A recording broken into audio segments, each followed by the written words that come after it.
Okay, so today we're going to draw and paint an apple. So an apple is usually a sort of circular form.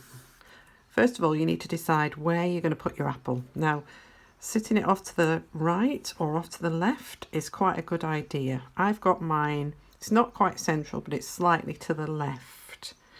And I drew it out and I thought, yeah, that's fine. But actually, I think I might sit it more over to the left.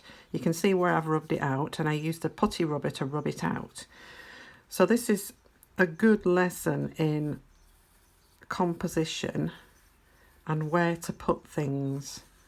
So if you draw a basic circle, so I'm just moving it over ever so slightly. You can see where the original line was there. I've got a line going across the background, which I'm going to leave. That is just to create a surface for the apple to sit on. So I've got a circle. I'm using a 2B pencil, and I'm using this mixed media paper again because I quite like it. And apples normally have a little indentation. If you've got an apple to look at, that's where the end is, where the end of the core is. Then all the better. If you've got one to actually look at, that would be great. They also have a small dent just where the stalk is, and then they have the stalk. So you can copy mine, you can use the image that I sent you, it's up to you. You can sort of invent your own apple, or you can use the apple that's in front of you if you've got a fresh apple. It's up to you. And I've got one leaf. It's good to work in odd numbers. So either have one leaf or 3 leaves. There's 4 leaves on the picture that I've sent you. So leave one off. Leave one off. Okay, so there's my apple. You can change the shape of the back. Once you've got the circle in, you can sort of move the shape of the apple round a little bit. And then also decide which direction your light is coming from. So my light is going to be coming from over here. It's always good to sort of have an arrow just to remind you which direction the light is coming from. And then a shadow on the opposite side to where the light is coming from. Okay, so that's the drawing part of it. So the next part is to mix some grey and have some black available. And you can either put the grey here or here, and then opposite band will be black. Okay. Right. Now, you can either mix grey using your black and white paint. Start with the white and add tiny bits of black to it so you don't end up with huge amounts of grey. Or you can do various things. I've got loads of these pots, these match pots. Now you might have some of these spare from when you were decorating, but I bought these in a bargain bin at B&Q, I think it was, and they were like 20p or something. But it's a really good way of buying paint. The paint is fine to use. It doesn't last hundreds of years like an oil paint would, but you know, it's still grand. So I'm going to use that. And I've got some really cheap black paint from, well, I think it was from The Works. Yeah, The Works, look, £2. So, you know, I don't use expensive paints generally. If I'm doing a commission for somebody, I will. But, you know, just use what you've got. So here's the grey. It's quite a nice colour. If I wanted to lighten it up, I would just add a bit of white in, and if I wanted to darken it, I'd just add a bit of black. So it's up to you what tone you go for, and also where you put it. So I'm going to put the grey on, effectively on the table surface. Now you can see that the grey is quite thin. You know, it might need a couple of coats. So you have to assess your paint as you go as to how it's going to behave, because this is, you know, effectively household paint. It might not cover as well as you want it to. You might like it, you know. I'm going to get loads of it on, because what I want to do is I want to show you another technique to create texture. So when you're doing this, make sure you've got lots, because it's already, I can see it's already drying off. And I'm just going to put it down really roughly, because I'm going to use a piece of fabric to create a texture on top of this paint. And what I've done is I've gone to my husband's upholstery workshop and I found a piece of scrap foam. It's like it's a wadding actually that he uses on his chairs, and he has lots of leftover stuff, and he just throws it away. Well, he recycles it, but I recycle it as well. So loads of paint on the surface, as you can see, quite thick. Where it's drying out, put some more, and it doesn't really matter whether there's brush marks in it, just make sure that it's wet. And then what I've done is I've created this little pad. Now you don't have to create a pad like I've done. I've got a piece of card and I've stuck the wadding down on top of it with a bit of glue. You don't have to do this. I was using this for let me just zoom out a bit so you can see it a bit better, for a painting surface, but it's a bit of scrap. So all I'm going to do is I'm going to turn it over and I'm going to press it down onto the surface. So you can do this with any material or any kind of, I don't know, anything, tin foil, whatever you want, sponge. Just press it down like this and then lift it up and see what happens. Now you might find that nothing happens, so nothing much is happening there, and that's because I haven't put enough paint on. So put some more paint on. It needs to be thicker. Okay, in order to leave the texture.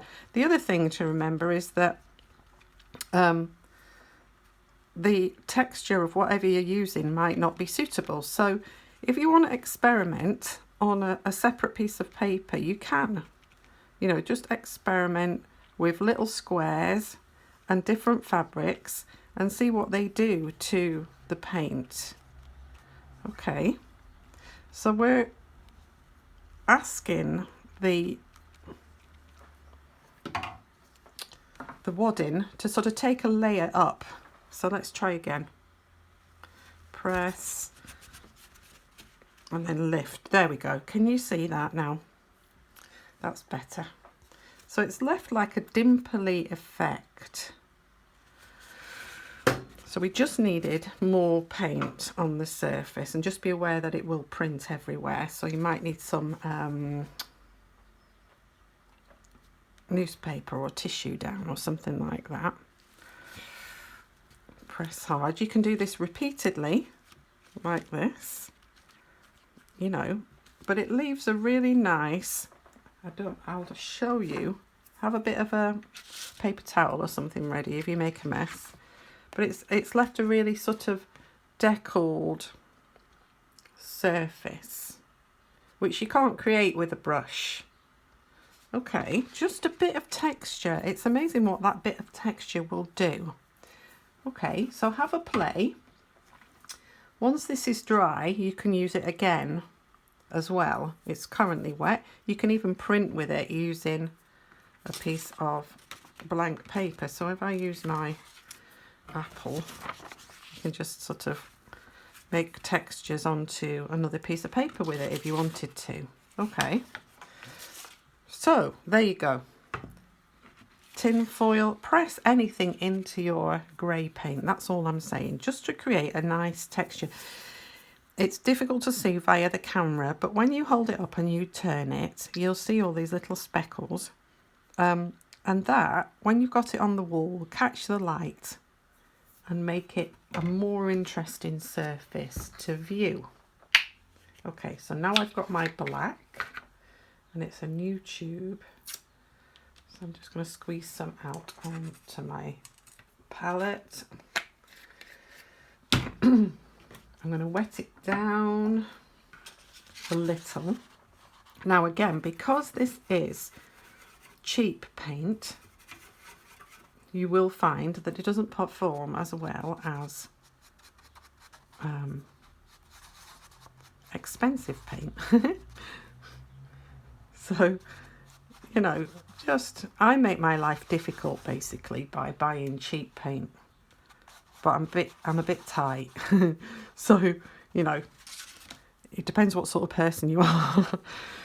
Okay, so we're going to put this down, but we're going to put this down flat, which is different to the grey surface that we just did.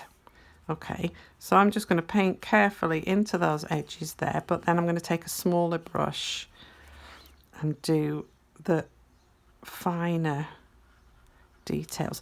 Now, you can paint these two areas onto your paper before you put the apple on it. So you can do 2 stripes of colour and then do the apple on top. With acrylic you can do that. With watercolour you can't. And you can use the same techniques as I'm using here with watercolour. You can do it in pastel. It's up to you what medium you use. I know that not everybody excuse me, likes watercolour. Not everybody likes pastel, so you know, I'm teaching in this medium, but if you fancy doing it in another medium, then go ahead.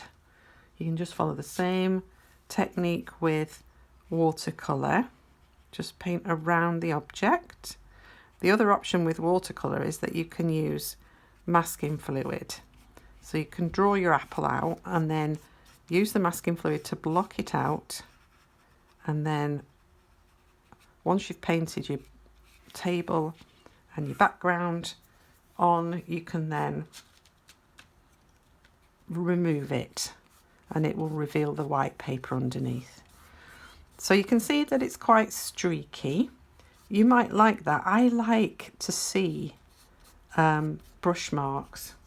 So I'm going to actually leave some brush marks on my paper. But before I do that, I'm just going to quickly use a smaller brush and just go into some of these edges near the apple where I can't get to with my larger brush.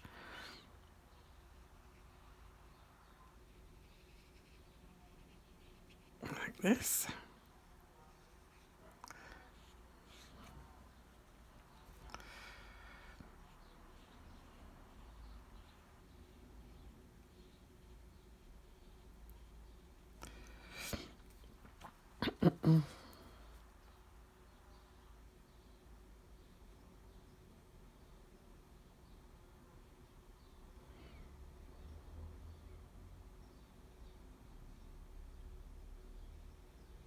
Okay, so if you want to have a little bit of texture, then leave some brush marks in view. So move your brush, twist your brush in your arm like this, and go do some horizontal and some vertical marks. It makes for a really nice surface to look at if you have just those marks left behind. I mean, if you want it to be smooth, go ahead, smooth it out. You just need to basically use a drier brush and just gently waft over the top of the surface of the paint, and those brush marks will disappear. Okay, so that's a dry brush technique. But like I said, I like to see brush marks. You know, I don't think there's much point. I mean, some of my paintings are very flat, but I think it's a really nice thing to have, is a little bit of texture to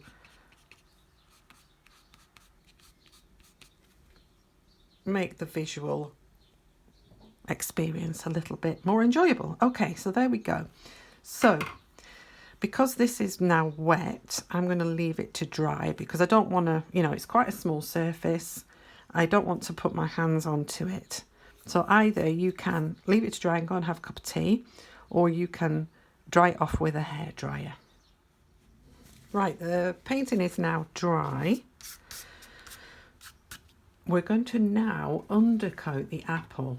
So I've got a clean, beautifully clean brush and a rag, and I'm just going to wipe it off a little bit, and then I've got some cadmium yellow here. Now this is again a yellow from the Works, and it says it's like a primary yellow or cadmium yellow, but really it's borderline with a lemon.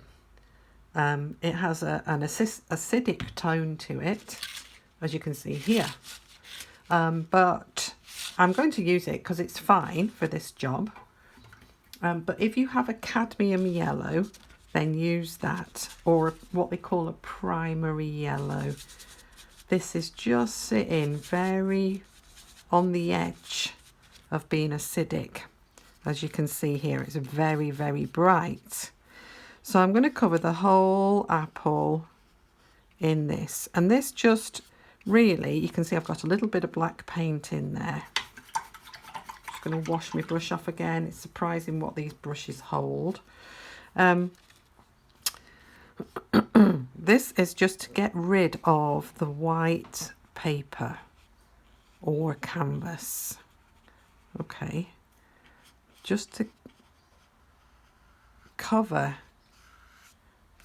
so that you don't sort of think, oh my gosh, at the end you've got some white spots. Like there is a little bit of a white spot there when you've been mixing and applying paint. You don't want at the end to sort of see white bits of paper showing through. Okay, so cover that, and also the leaf and the stalk in the same colour. Make sure you've got mega clean brushes. Again, the problem with brushes is that, especially with darker paints, they tend to carry the paint right down here, which is why it's really important that you have 2 or 3 pots of water available to you, because you really don't want any, especially when working with lighter tones like this, you really don't want any black spoiling your beautiful yellow colour. And the reason why we do this is so that all the colours that sit on top will remain vibrant. Basically, if you undercoated this area in green and then put red on top, or vice versa, you would end up with a series of dull colours. What the yellow does, it helps it to remain vibrant. And then what you need to do now is just let that dry. Okay, now my yellow is dry, I can start to work on top of it. Okay, so I'm going to paint the apple first, and then I'm going to do the leaf and the stalk afterwards. So the first thing that I would do is apply a little bit more yellow. Now on my palette I now have cadmium yellow, cadmium red, and some sap green. Now if you haven't got sap green or any green, just mix blue and yellow together and you'll get a variety of tones of green, and they will change according to whether you mix lemon yellow or cadmium yellow into your greens. There's a YouTube tutorial online of mine on how to mix greens, so go and check that out if you're not sure how to mix greens. You can get a huge variety just with your blue and your yellow, and then obviously if you mix different shades of blue with different shades of yellow, then you'll get even more variety. So starting with your cadmium yellow, just add a little bit more thickness to the highlight. Remember that the light was coming from the right hand side. So we've got some yellow, thicker, all on this side here. I'm just really re-wetting the surface with my brush and my paint so I can blend a little bit more. And also use your brush in the curve of the apple. So where it curves, use your brush in that motion. So you can also have curves going from top to bottom like that, or you can have curves coming around the apple. Both will help with the eye to understand that that surface is curved if you put the marks in a curved shape. Okay, so the next thing to do, because the green is slightly darker than the red, the next thing to do would be to add, because we work light to dark, well I do anyway, not everybody does that, you do what's comfortable for you. Some people work dark to light. I tend to do a mix of the two, so I go backwards and forwards. So I'm just going to mix a little bit of red into my yellow here. I'll just show you what I'm doing, and that will make an orange tone, slightly lighter tone than the red itself. And I'm just going to put a small amount. Now don't worry about painting over your leaf, just go for it and put some orange tone just along that top edge. Again, try and think of the shape of the marks that you're making. I'm just going to put some orange along there, and I'm just putting a bit of orange just for a variety of tones. I don't want to just do yellow, red and green. Okay, I'm going to put a bit down here also. And again, it's wetting the surface so that you can blend. Now in with the red. Now obviously your apple might be green, as if you're working from real life.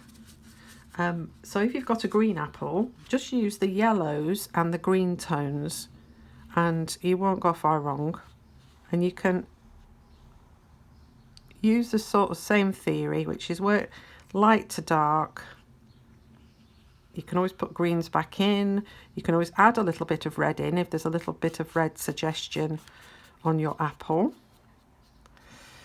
So I'm just putting this red tone down, and I'm hoping that the apple doesn't dry, the paint doesn't dry out too quickly before I can blend it. So the more paint you've got on this surface, the better really. All right, so really put it down, and you know, you can put it down quite thickly. Don't be frightened of it going down too thickly. And as you can see, I'm painting over my leaf and I'm going back over. I'm just making sure that these surfaces are still wet, and I'm rolling my brush and getting all the paint off the brush.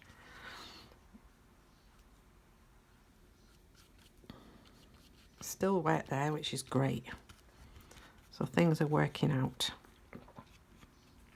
Okay, so the last thing to do is to put your green down. And again, you don't need to wash your brush off. Just take the red brush and add some green to it, because that will knock back this green colour and make it slightly lighter, and it even might go a little bit brown. But the green we've got is very light, so I'm going to take a big lump of yellow. I'm just going to lighten it up with the yellow. Okay, even lighter I think. So here we go, we've got a little bit of red mixing in there, which is going to dull the green down, but still, it's still a nice colour. It's a very lovely appley colour. And then I'm going in, I'm going to put the green very roughly around the yellow area. I'm going to pick up a bit more paint there. just for that edge. The more paint you have on your brush when you're doing edges, the better. Leave a little bit of yellow showing, and then this is where the dip is in the apple. Okay, so the next thing to do is to wash your brush off and then wipe it off so there's hardly any water on it. Okay, and this is if you want a blended surface, so you just literally go back over and you start to smooth out, again working in those curves, and start to smooth out your paint. So in the curved line like this, work into the red first, and then so smooth out your red, and then you can go into your green. Remember there's a dip there, so you want to work into that dip. You see how I'm working into it like that, yeah? And then back to the rounded surface for this edge. Oops. And you can sort of drag it down into the red like that. Work around the edges to begin with. Smooth it in. Work in that curved surface like that. And then start working into the yellow. Again, working, try and remember, it's really easy to get out of rhythm and start to work sort of across and down. So try and keep the curved surface going. Once you've got a bit of paint on your brush, wash it off again and dry it off again, and then again just go back in and work into those surfaces.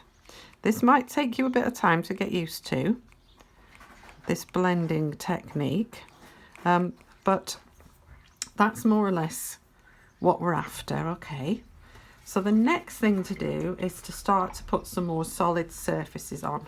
So yellow, let's pick up the yellow again. Now the yellow's got a bit dirty, but that doesn't matter because it's actually not completely yellow. So work the yellow back in and sort of pat it. Let me just squeeze out a bit more there. So now we're looking at texture. Okay, so we've got a smoothish apple, and we now need to just add texture back into the apple. So even though the surface is quite smooth, we're going to have these textural areas. We've got a highlight, but I would stay away from that just for now. I'm going to use the green next. I'm going to add a little bit of yellow into the green just to get some brighter green around this edge here. I'm just sort of working in a circle. I'm just going to pat this green in and then darken it up as you go to the edge like this. And I'm going to leave sort of fairly rough, can you see I'm leaving fairly rough marks here. This is where the paint does the job for you really. So just leave nice texture there on the underneath.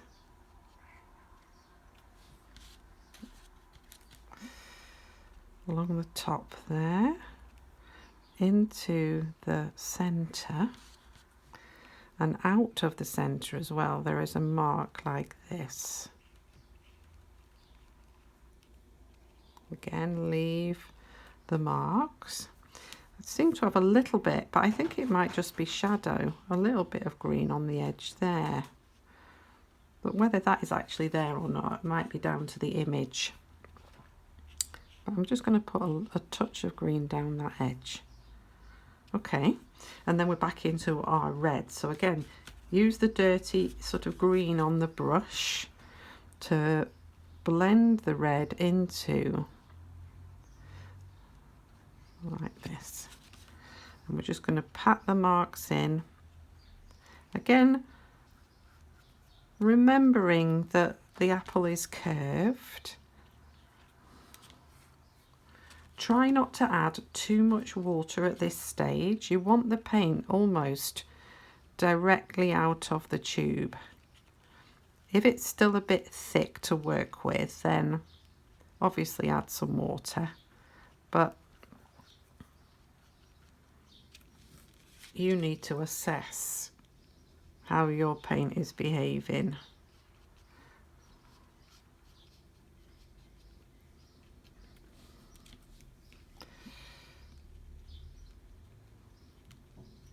So we're into this top section here. You might find that you pick up some green bits here and there. I'm going to put a little bit stronger just under the apple stalk, just there, and also around the back.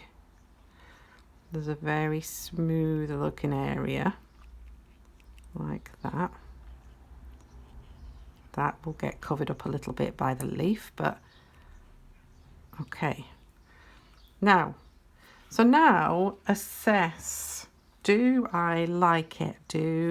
Is it working for me? I actually think I need a little bit of darker red.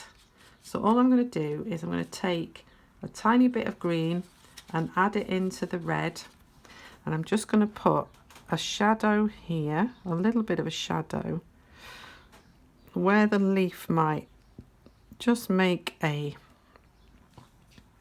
shadow, and maybe just a little bit down under that edge there. Okay, there's a dark mark here. Okay, let's see. What else have we got left? Let's just put a little bit more green in this area here. Right, I'm going to leave that for the minute, but what I am going to do is I'm going to take a small brush. I'm just going to pick up a bit of dark green, fairly wet, not too thick, and I'm just going to paint a little bit of a mark just where the stalk hits the apple, like that. And then I'm going to pick up the same colour. So to mix a shadow, you normally mix red and blue together to make purple, and then you add the colour of the object into the shadow colour. So what you want is like a dark red colour. So I'm going to use red.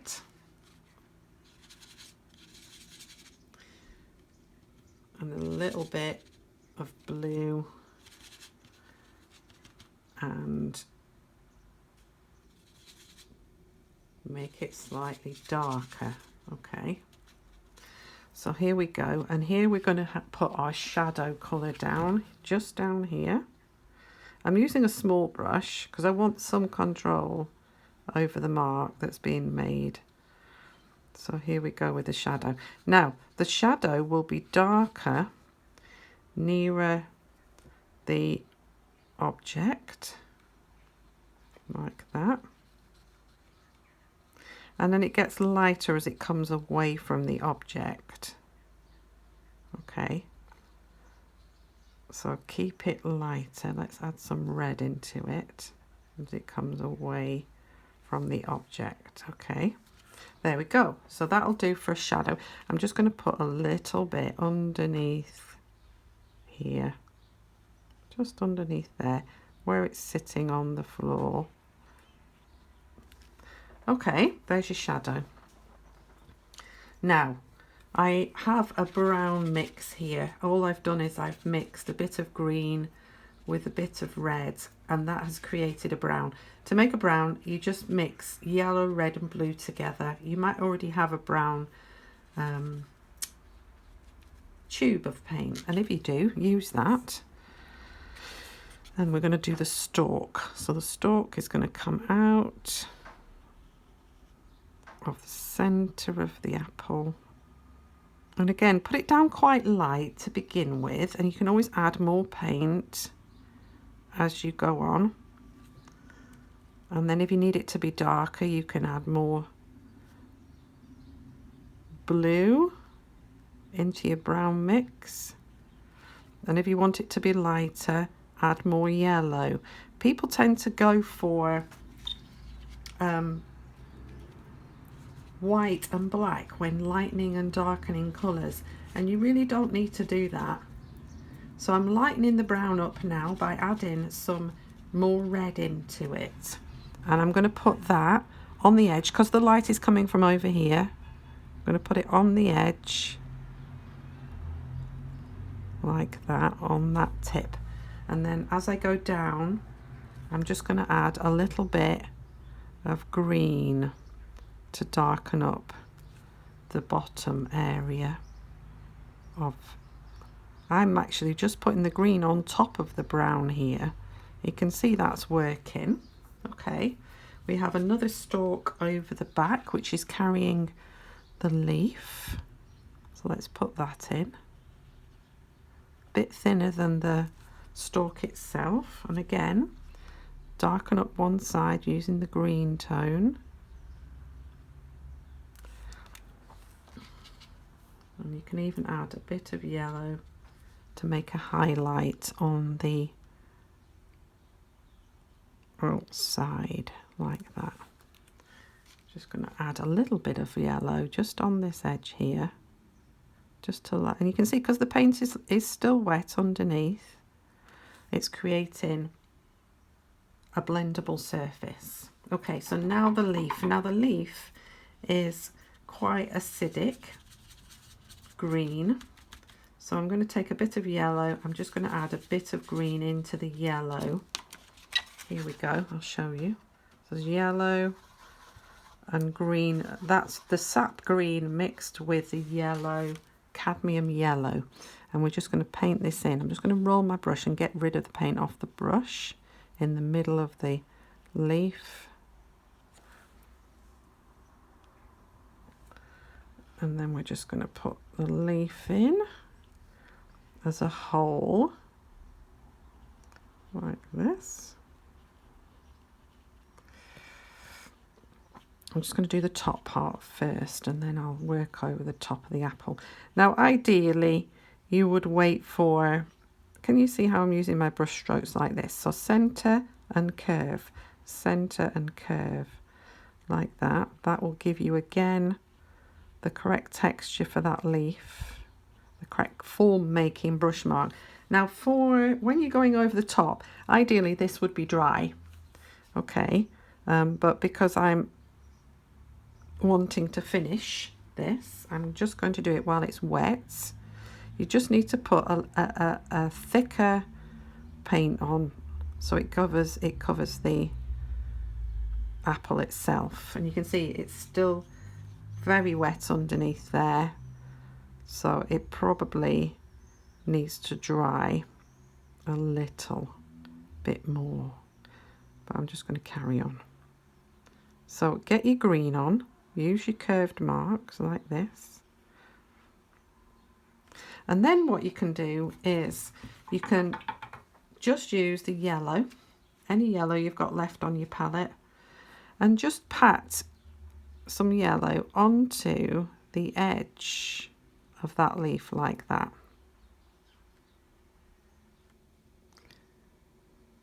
And leave it sort of broken on the edge. Don't try and smooth it out. Just leave it broken like that. And then take a darker green, and you can do the same on the other side, but on the edge. So that side would be in shadow.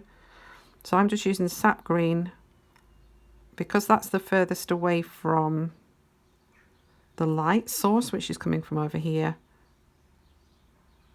Then there. Okay. Now if you want, you can go in and put some veins on that leaf, but I actually like it the way it is.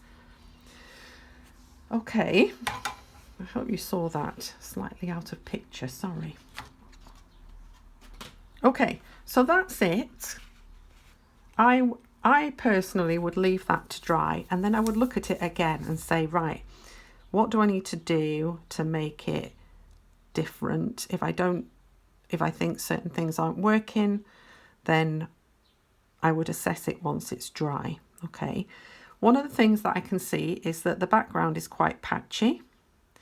If you like that, leave it alone. If you don't, just apply another coat. The texture down here is okay, but it hasn't marked as much as I thought. You can see it, but it's not. I would probably do it again and press that pad into it again. The apple itself is at the moment quite nice. You might want, oh, we didn't put a highlight in. Let me just get some white.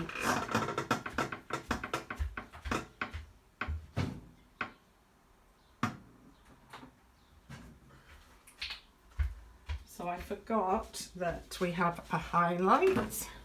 Now the highlight wouldn't be white. So what you can do is just knock it back with something. So maybe a bit of yellow or something like that. So you only need a really small amount of white. You really don't need very much. Oops, just put that in the water. Anyway, okay, now, so white here. Okay, bit of water just to get it going.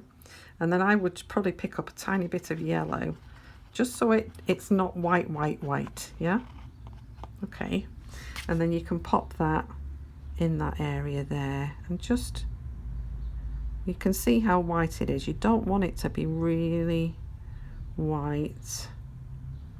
And then once you've got enough on, you can see because the paint is wet underneath, it's coming through. Just soften it in with a clean semi-dry brush, and that'll probably be enough. Okay, so as I was saying, maybe put an extra coat on the background. You could add some extra texture on the grey at the bottom. I quite like the definition, to be honest. The shadow is quite thin, but that's working okay. You might decide you want some more red on, or more green, or a bit more texture on your stalk, or some veins on your leaf. Okay, so it's up to you really how simple you want to leave your still life of your apple. Keep adding more detail. Let things dry off and add more detail. People tend to try and work in, oh, I just dropped something, I'm going to leave that. Tend to work while it's still wet, and they get themselves in a mess, and you end up with loads of browns and muddy colours. So at this stage I would let it dry and then work on top of it later on. Okay, hope you enjoy. Let me know how you get on. Ask me questions, send me pictures. It's always lovely to see your work. Okay, bye for now.